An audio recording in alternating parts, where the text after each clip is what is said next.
इंसान पैसे से नहीं बल्कि अपने चरित्र और व्यवहार से अच्छा और बुरा कहलाता है।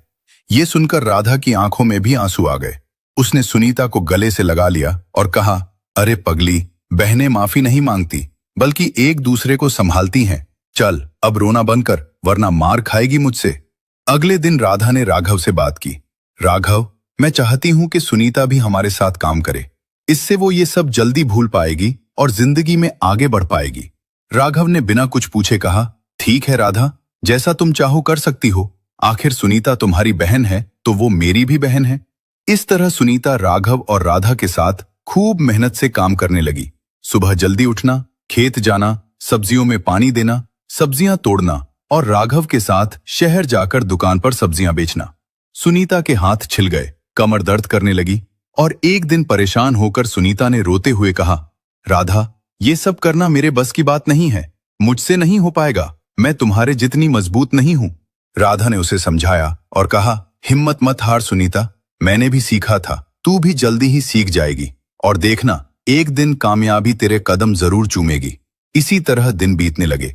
सुनीता ने राघव और राधा के साथ काम करके कुछ पैसे इकट्ठे किए और खुद का एक रेस्टोरेंट खोलने का फैसला किया।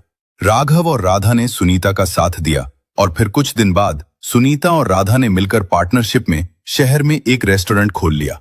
रेस्टोरेंट बहुत अच्छा चलने लगा और जल्द ही सुनीता और राधा का नाम स्टार्टअप आइकन गर्ल्स के रूप में मशहूर हो गया।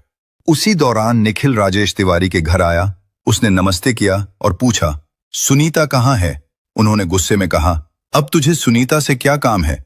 तूने उसे जो दुख दिया है, क्या वो काफी नहीं था जो तू फिर से जले पर नमक छिड़कने चला आया? निखिल ने उदास लहजे में कहा, ऐसा मत बोलिए पिताजी, मैं मानता हूं मुझसे बहुत बड़ी गलती हुई है, लेकिन अब मैं सुनीता को वापस अपने साथ ले जाने आया हूं। मैं उस समय इतना परेशान था कि क्या सही है और क्या गलत समझ ही नहीं पाया। उन्होंने कहा, बेटा, जो इंसान इतने दिन साथ रहने के बाद भी सही गलत को नहीं समझ पाया और मेरी बेटी को छोड़ दिया, भला उस इंसान के साथ मैं अपनी बेटी को दोबारा कैसे भेज सकता हूं? तुम और तुम्हारी माँ ने मेरी बेटी को इंसान नहीं बल्कि कोई सामान समझकर घर से बाहर कर दिया था। निखिल ने शर्मिंदगी से कहा, मुझे अपनी गलती का एहसास है, मैं फिर कभी ऐसा नहीं करूंगा। निखिल बोल ही रहा था, तभी अचानक राधा और सुनीता भी वहां आ गई। राधा ने उससे पूछा, निखिल, तुम यहाँ क्या कर रहे हो? उसने कहा, मैं सुनीता को अपने साथ वापस ले जाना चाहता हूँ। राधा ने उसे घूरते हुए कहा, इतना सब करके भी तुम्हारा मन नहीं भरा कि तुम फिर से वापस आ गए? निखिल ने उसे डांटते हुए कहा, राधा, तुम बीच में मत बोलो, मैं सुनीता से बात कर रहा हूँ, तुम हमारे बीच मत आओ। निखिल की बात सुनकर सुनीता ने तीखे अंदाज में कहा, मिस्टर निखिल, तमीज में रहकर बात कीजिए, आप मेरी बड़ी बहन से बात कर रहे हैं और मुझे आप ये बताइए, आज अचानक आपको मेरी याद कैसे आ गई? वो बोला, सुनीता, मुझे अपनी गलती का एहसास हो गया है, इसलिए मैं तुम्हें वापस अपने साथ ले जाने आया हूं।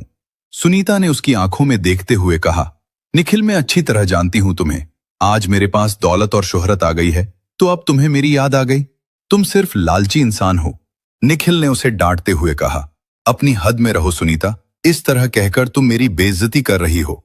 निखिल, बेइज्जती उसकी की जाती है जिसकी कोई इज्जत हो, तुम जैसे लोगों की तो कोई इज्जत नहीं होती, इसलिए अब आप यहां से चले जाइए, वरना हमें धक्के देकर बाहर निकालना पड़ेगा। निखिल ने जाते हुए कहा, मैं तुम सबको देख लूंगा। सुनीता ने कहा, हाँ हाँ देख लेना, अब जा यहां से। इस तरह निखिल आग बबूला होकर वहां से चला गया।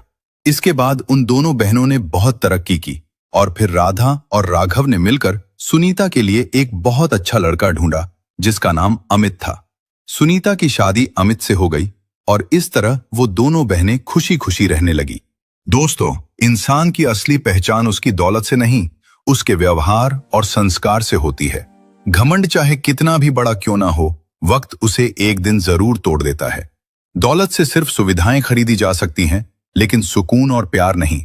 मेहनत और सच्चे रिश्ते ही जिंदगी को असली मायनों में खूबसूरत बनाते हैं। जो दूसरों को छोटा समझता है, वक्त उसे उसकी औकात जरूर दिखा देता है। इसलिए हमेशा विनम्र रहो, क्योंकि यही इंसान को सच में बड़ा बनाता है।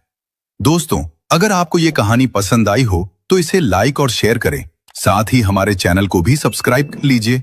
मिलते हैं नेक्स्ट वीडियो में, तब तक के लिए जय हिंद।